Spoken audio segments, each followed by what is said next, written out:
My friend Megan Lynch is joining us today. She's an actor, voice actor. How are you, Megan? I'm good. I'm good. I'm excited to be chatting about this with you.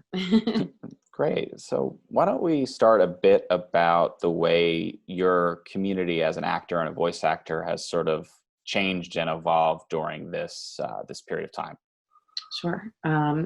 So obviously things have changed quite a bit. I went from doing auditions in person to 3 times a day, going to different casting directors' offices, and obviously that has completely stopped. So it changed what I needed to be able to do from home. All my auditions are done from home via my microphone, my laptop, weird little setups, tripods, and lights to try and get those as high quality as possible.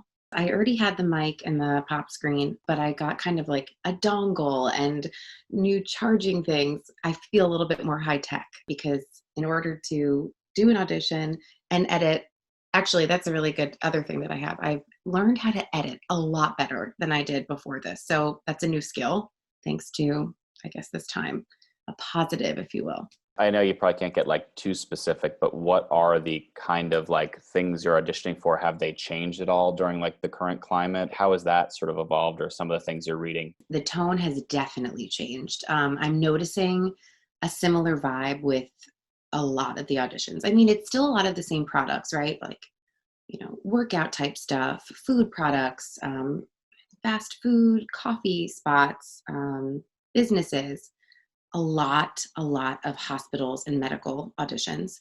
The tone, however, it feels nostalgic. It feels warmer.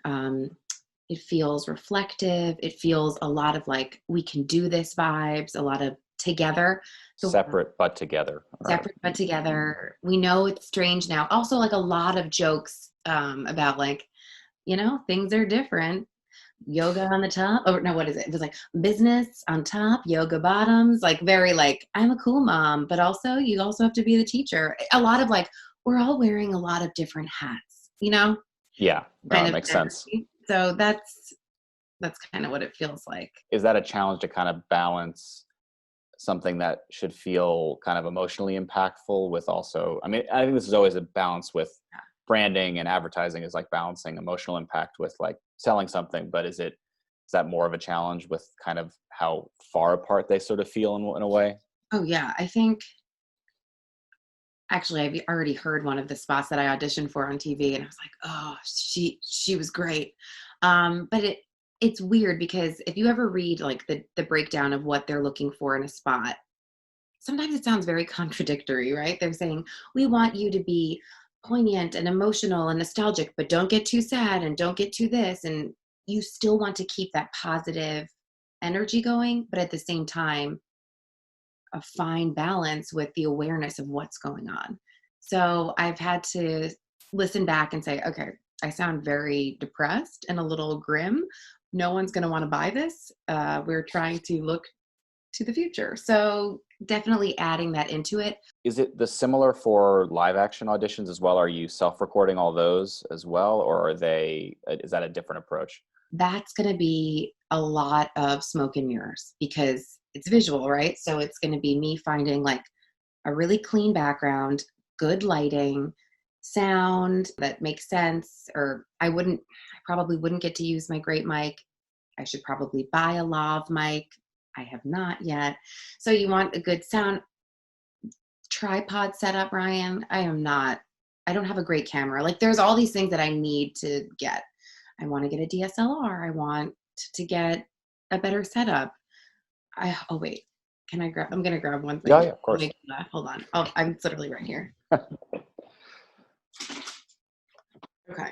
So this is like one of my most not the most high tech or like greatest looking options, but when you're in a pinch, this little $5 tripod from Staples, I think, where I like pop my phone in, boink, and then I set up all these books, textbooks on a table, like the weirdest setup. And from behind the camera, you know what goes on, all the Yeah. tricks. I mean, I've had the same experience because most of like the last time we were in the office, I didn't think it was going to be the last time for 9 weeks.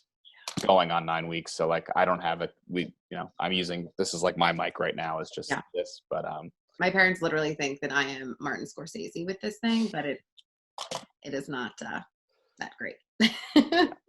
makes a lot of sense. And it's going to be interesting sort of to see as like what we learn during this period, how that extrapolates out. Do you have any like specific stories or anything from auditions or anything like particularly funny or unique from that kind of acting world? From like the quarantine stuff? Yeah. My university chorale is editing together about like 100 different people singing this song that we always sang in college. And they created this amazing format for us. However, you have to tape it yourself. So I used my mom as my stand-in, and I kind of positioned her by my piano, marked where her feet were. She's the same height as me. So, really incorporating that stand-in skill with my mom.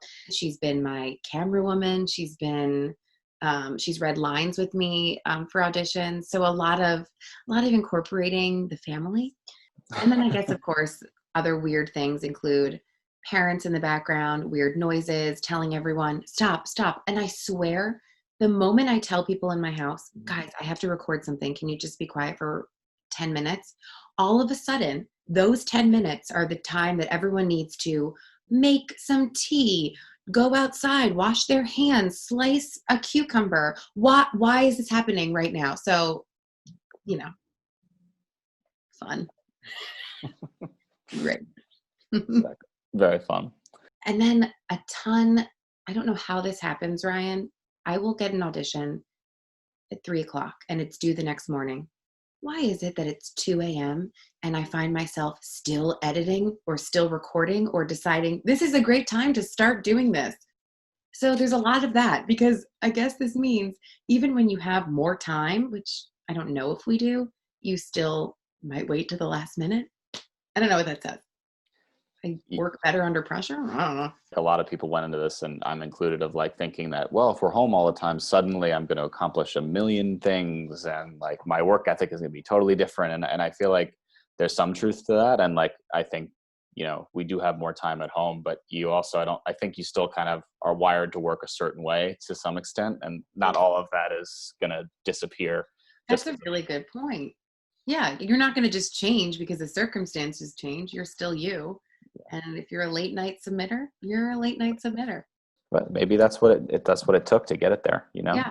This is one thing that I feel like I've talked to my creative friends, we've all felt, not all, but I don't want to generalize, but a lot of us have felt that, during this time, everyone is expecting you to be producing these amazing YouTube videos. You should be writing the best script ever. You should be shooting and directing and editing and coming up with all this material. And there's like this extra pressure, like, oh my gosh, what we had kind of talked about. Now I have this time, so let's create. Let me make sure I'm doing all this stuff. And I think that's really, really, really an unfair burden to put on creative people, especially because you are going to have days where you're tired and sad and stressed. And, if it's just enough for you to submit your audition and do the things you need to do, let alone put on this extra stress to like create some amazing script and screenplay. I think that we have to kind of find that balance too, because this is not a time to necessarily like become like the next, I don't know, best director and writer. You also need to take care of yourself. So that's kind of an unfair expectation, I think. Yeah, I think the one of his, right, Shakespeare wrote King Lear when he was quarantining from the plague, but he wrote King Lear because he's Shakespeare. I think it's amazing to see what everybody's coming up with, and I think there's a lot of creativity going around. But yeah, you're not going to suddenly write the great American novel just because you're at home, 12 hours a day. Right. And it's okay if you really don't feel like doing anything creative. Even if you are a creative person, you're allowed to feel how you want to feel. And I think that that's like really important advice when you start getting, feeling really tough or feeling hard on yourself. Like, oh, why didn't I build out my YouTube channel more? It's okay. It's okay. Maybe I'm not a YouTuber. Maybe that's what you realize.